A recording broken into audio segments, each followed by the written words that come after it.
جو یہ آپ صلی اللہ علیہ وسلم کی شفاعت کا کانسیپٹ ہے، کیونکہ یہی شفاعت کا کانسیپٹ آپ صلی اللہ علیہ وسلم سے آگے بڑھ کے لوگ باقی شخصیات کو بھی ایٹریبیوٹ کرتے ہیں کہ جی ٹھیک ہے ہم زندگی میں تو پھر ایسے کی تیسی، لیکن قیامت کے دن ہمیں وہ بچا لیں گے، ہمیں وہ بچا لیں گے، ہمیں وہ بچا لیں گے۔ مطلب اللہ میاں کو ہم نے بنا لیا ویلن کہ وہ تو بیٹھے ہیں بس دوزخ میں ڈالنے کے لیے، البتہ حضرت عیسیٰ بچا لیں گے، کرسچنز کہتے ہیں، آپ صلی اللہ علیہ وسلم بچا لیں گے، مسلمان کہتے ہیں، جو ہمارے دوسرے لوگ ہیں وہ کہتے ہیں غوث اعظم بچا لیں گے۔ تو یہ جو شفاعت کا کانسیپٹ ہے آپ صلی اللہ علیہ وسلم کا، اس کو ذرا please once and for all اس پلیٹ فارم سے ایکسپلین کر دیں، کیا کانسیپٹ؟ آپ نے سنا فلموں ڈراموں میں کام کرنے والے حمزہ علی عباسی نے اور مسٹر جاوید گامدی کے اسٹوڈنٹ نے مل کر اسلام کا حلیہ بگاڑنے کی کوشش کی۔ ان کی گفتگو سن کر یقین ہو جاتا ہے کہ اگر جہالت کے کوئی سینگ ہوتے تو یہ دونوں 12 سینگے ہوتے، اگر جہالت کا کوئی ایوارڈ ملتا تو دنیا کا سب سے بڑا ایوارڈ ان کو نصیب ہوتا۔ جن کو نہ قرآن پاک کا پتہ ہے نہ کسی حدیث کا پتہ ہے، اور بیٹھے ہیں تبصرہ کس پہ کرنے؟ نبی کریم صلی اللہ تعالیٰ علیہ وآلہ وسلم کی شفاعت پہ تبصرہ کرنے۔ انداز اس قدر گھٹیا اور اس قدر عامیانہ، سوال کرتے ہوئے پوچھتا ہے جی لو یہ تو بات ہو گئی زندگی میں ایسی کی تیسی اور اللہ کو ویلن بنا دیا معاذ اللہ۔ شرم آنی چاہیے آپ کو، کیسے بات کر رہے ہیں آپ؟ یہ اللہ تبارک و تعالیٰ کی ذات پاک کے حوالے سے آپ نے اللہ کی ذات، فرشتے، انبیاء سب کو ایسے ہی سمجھا ہوا ہے کہ جو آپ کے منہ میں آیا آپ بکتے چلے جا رہے ہیں۔ اور پھر کیا گھٹیا انداز ہے کہ جی وہ عیسائی کہتے ہیں ہمیں عیسیٰ علیہ السلام بچا لیں گے، مسلمان کہتے ہیں ہمیں حضور بچا لیں گے، غوث اعظم بچا لیں گے۔ بھئی کس مسلمان کا یہ عقیدہ کہ اللہ کے مقابلے میں کوئی ہمیں بچا سکتا ہے؟ ہرگز نہیں۔ شفاعت کا عقیدہ خالصتاً اہل اسلام کا عقیدہ ہے۔ یہ معتزلہ کا اور خارجیوں کا نظریہ تھا کہ جو ایک مرتبہ جہنم میں چلا گیا وہ ہمیشہ جہنم میں سڑے گا، وہ کبھی جنت میں نہیں جا سکتا۔ کاش کہ آپ قرآن کریم پڑھ لیتے۔ بار بار آپ یہ تو چوں چوں کر رہے ہیں کہ جی اللہ کے حضور وہاں جی کوئی چوں نہیں کر سکے گا، یہ چوں کس لفظ کا ترجمہ آپ کر رہے ہیں؟ تو آپ کو بالکل اندازہ ہی نہیں ہے کہ آپ کس قدر عامیانہ، سطحی اور گھٹیا اور بازاری زبان استعمال کر رہے ہیں اللہ کے محبوبوں کے بارے میں۔ تو سنو پھر، اگر تم نے قرآن پاک پڑھا ہوتا تو تمہیں معلوم ہوتا کہ سورہ بنی اسرائیل کی آیت نمبر 79 میں اللہ تبارک و تعالیٰ نے کیا فرمایا؟ عَسَىٰ أَن يَبْعَثَكَ رَبُّكَ مَقَامًا مَحْمُودًا۔ یہاں مقام محمود سے کیا مراد ہے؟ تم کیا جانو، تمہیں کیا پتا؟ کاش کہ تم نے کوئی قرآن پاک کی کوئی تفسیر پڑھی ہوتی، تمہیں پتہ ہوتا، تم نے کوئی حدیث پڑھی ہوتی تو تمہیں پتہ چلتا۔ حضرت عبداللہ بن عمر رضی اللہ تعالیٰ عنہما روایت فرماتے ہیں، ان الناس یسیرون یوم القیامت جسن، کہ لوگ گروہ در گروہ ہو کر آئیں گے قیامت والے دن، کل امت تتبع نبیہا، ہر امت اپنے نبی کے پیچھے ہوگی، یقولون یا فلان اشفع، وہ ہر امت اپنے نبی سے کہے گی اے اللہ کے پیارے نبی ہماری شفاعت کیجئے، اے اللہ کے پیارے نبی ہماری شفاعت کیجئے، حتیٰ تنتہی الشفاعت الی النبی صلی اللہ تعالیٰ علیہ وآلہ وسلم، یہاں تک کہ شفاعت کی انتہا آ کر حضور پر ہوگی جو سارے نبیوں کے بادشاہ اور سب کے امام ہیں۔ فضا کا یوم، فرمایا یہ وہ دن ہوگا یبعثہ اللہ المقام المحمود، کہ اللہ حضور کو مقام محمود پر پہنچائے گا۔ یہ بخاری کتاب التفسیر میں امام بخاری نے 4441 نمبر حدیث لکھی، امام نسائی نے سنن میں 11295 نمبر حدیث لکھی، اور اس کا درجہ بھی بالکل صحیح ہے، اس کے تمام راوی صحیح ہیں۔ پھر یہی حضرت عبداللہ بن عمر رضی اللہ تعالیٰ عنہما، ان سے ایک طویل حدیث روایت ہے، بڑی مشہور حدیث ہے کہ نبی کریم صلی اللہ تعالیٰ علیہ وآلہ وسلم نے فرمایا قیامت کا جب دن ہوگا تو لوگ آدم علیہ السلام کے پاس جائیں گے، پھر دوسرے نبی کے پاس، پھر تیسرے نبی کے پاس، سب کے پاس جائیں گے اور سب سے جا کے عرض کریں گے کہ آپ شفاعت کریں۔ تو آخر کار حضور نبی اکرم صلی اللہ تعالیٰ علیہ وآلہ وسلم کی بارگاہ اقدس میں حاضر ہوں گے۔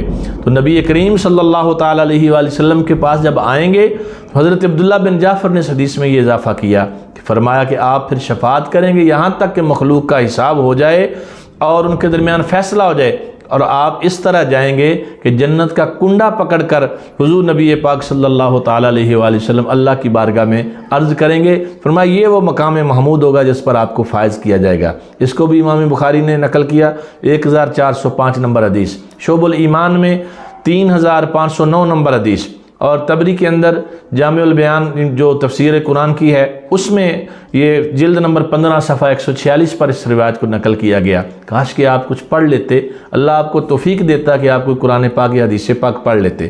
پھر آپ دیکھیں ایک معروف تابعی ہیں یزید بن صہیب، تو یہ کہتے ہیں کہ ہمارا خارجیوں کے پاس اٹھنا بیٹھنا تھا تو ان کا نظریہ یہی تھا کہ بس جو بندہ جہنم میں چلا گیا گناہوں کی وجہ سے وہ جہنم میں رہے گا اور ہمیشہ جہنم میں رہے گا۔ تو کہتے ہیں کہ ہم حج کے لیے گئے، مدینہ طیبہ پہنچے تو وہاں حضرت جابر بن عبداللہ رضی اللہ تعالیٰ عنہ درس دے رہے تھے، حدیث شریف کا پڑھا رہے تھے۔ تو ہم نے جب ان کا درس سنا تو ہمیں تو احساس ہوا کہ ہم تو غلط نظریے پہ ہیں۔ تو وہی جو خارجیوں نے ہمارے ذہنوں میں بات ڈالی تھی، تو ہم نے ان سے کہا کہ حضور آپ تو یہ کہہ رہے ہیں جب کہ اللہ قرآن میں فرماتا ہے جس کو اللہ جہنم میں ڈالے گا اس کو رسوا کرے گا، اور دوسرے مقام پر فرمایا جہنمی جہنم سے نکلنا چاہیں گے تو ان کو دھکیل دیا جائے گا۔ اس کے جواب میں حضرت جابر بن عبداللہ نے فرمایا کیا تم نے قرآن پاک نہیں پڑھا؟ اللہ تبارک و تعالیٰ نے کیا فرمایا کہ اللہ تبارک و تعالیٰ نبی کریم صلی اللہ تعالیٰ علیہ وآلہ وسلم کو مقام محمود پر فائز فرمائے گا۔ اور پھر مقام محمود کیا ہے، مقام محمود کے بارے میں مفسرین کی محدثین کی رائے کیا ہے؟ تو سنو، نبی کریم صلی اللہ تعالیٰ علیہ وآلہ وسلم کے پیارے صحابی حضرت ابو ہریرہ رضی اللہ تعالیٰ عنہ روایت فرماتے ہیں کہ حضور سے پوچھا گیا حضور مقام محمود کیا ہے؟ تو آقا صلی اللہ تعالیٰ علیہ وآلہ وسلم نے فرمایا ہی الشفاعت، یہ شفاعت ہے۔ اس کو ترمذی نے کتاب التفسیر میں 3137 نمبر پہ روایت کیا، اور ابن کثیر نے تیسری جلد کے صفحہ 59 پہ اس کو ذکر کیا۔ اور پھر آپ کہتے ہیں جی کہ کوئی وہاں حضور اللہ کے حضور شفاعت نہیں کر سکے گا، اور اگر یہ شفاعت کا سلسلہ ہو تو پھر تو جو مرضی دنیا میں کوئی کرتا رہے، اور پتہ ہی ہے کہ وہاں جا کے ہم نے بخشے جانا ہے۔ یہ کہہ کر گویا آپ اللہ تبارک و تعالیٰ کی رحمت کا انکار کر رہے ہیں۔ نبی کریم صلی اللہ تعالیٰ علیہ وآلہ وسلم کو اللہ نے جو مرتبہ اور مقام دیا ہے اپنی بارگاہ میں، تم اس کا انکار کر رہے ہو۔ اور مثال کیا دے رہے ہو کہ دیکھیں جی نوح علیہ السلام کا بیٹا بھی تو پانی میں ڈوب گیا، وہ اللہ کے نبی اس کے لیے کچھ نہیں کر سکے۔ اللہ تعالیٰ یہ کہتے ہیں کہ تمہارے اندر سے کوئی انسان کسی گناہ کا ارتکاب کر دیتا ہے، کوئی غلطی کر دیتا ہے، کوئی کوتاہی کر دیتا ہے، اس کے اندر خود سے توبہ کا، رجوع کا، انابت کا، جھکنے کا جذبہ پیدا ہوتا ہے، تو یہ پیدا ہونے کے بعد نبی بھی اگر تمہاری مغفرت کی درخواست کرتا ہے تو اس کا نام شفاعت ہے۔ شفاعت یہ نہیں ہے کہ میں پوری زندگی گناہ کرتا چلا جاؤں اور پیغمبر آگے بڑھ کر یہ کہہ دیں کہ جی اس نے تو گناہ کیے ہیں لہٰذا میرا کارڈ ہی میں استعمال کرنا اور اس کو آپ معاف کر دیں۔ وہ بھائی یہ کارڈ تو زمین کے اوپر استعمال نہیں کر سکتا، وہ تو آخرت دور کی بات ہے۔ ذرا آپ نے کبھی سوچا کہ بچوں سے زیادہ عزیز کون ہوگا کسی کو؟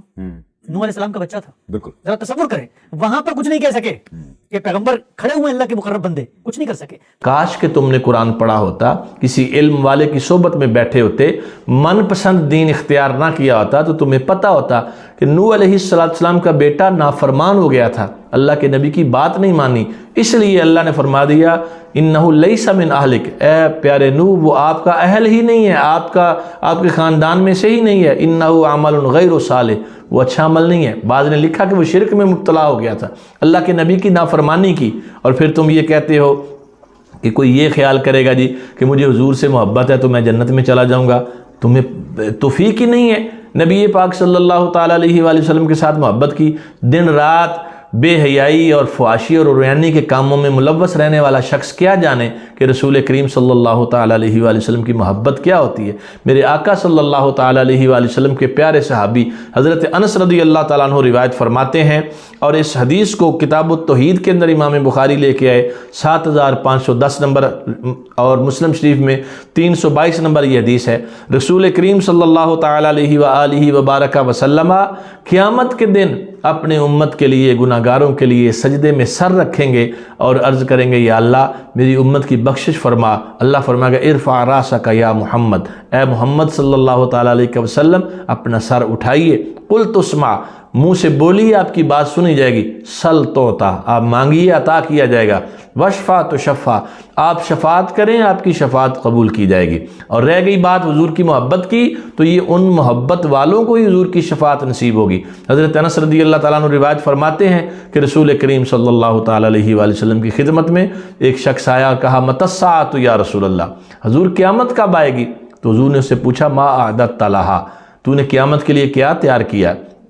عرض کیا یا رسول اللہ علیہ الصلوۃ والسلام میرے پاس کوئی نمازوں کی کثرت نہیں ہے، روزوں کی کثرت نہیں ہے، صدقات کی کثرت نہیں ہے، یعنی نفلی صدقات، نفلی نمازیں، نفلی روزے میں زیادہ نہیں رکھ سکا، تو وَلَكِنِّي يُحِبُّ اللَّهَ وَرَسُولَهُ، لیکن میں اللہ اور اس کے رسول سے محبت کرتا ہوں۔ تو رسول پاک صلی اللہ تعالیٰ علیہ وآلہ وسلم نے کیا فرمایا؟ أَنْتَ مَا مَنْ أَحْبَبْتَ، کاش تم نے کہیں بخاری پڑھی ہوتی اور 6171 نمبر پر آپ کو یہ حدیث مل جاتی۔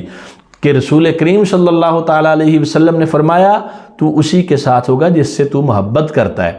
اس لیے جو رسول اللہ صلی اللہ تعالیٰ علیہ وآلہ وسلم سے محبت کرتا ہے اس کو حضور کی محبت کام آئیں گی.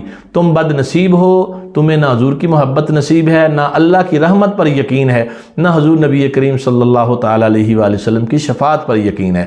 اور یہ یاد رکھو، کسی مسلمان کا یہ عقیدہ نہیں ہے کہ حضور اللہ کی اجازت کے بغیر شفاعت کریں گے. اور تم کہہ رہے جی وہاں جا کر توبہ جو کرے گا، بھئی توبہ دنیا میں ہوتی ہے، محشر کے میدان میں توبہ کون کر سکتا ہے، اور اس کی توبہ کس کام آئے گی؟ یہ دنیا کا کام ہے، دنیا میں توبہ کی توفیق جسے ملے گی. اور نبی کریم صلی اللہ تعالیٰ علیہ وآلہ وسلم کی شفاعت سے بڑے بڑے گناہ گاروں کو گناہوں سے نجات دے کر اللہ تبارک و تعالیٰ جنت عطا فرمائے گا. آج کے بعد دین کے کسی معاملے پر بولنے سے پہلے یا تو دین پڑھ لو یا پھر اپنی زبان کو بند رکھو.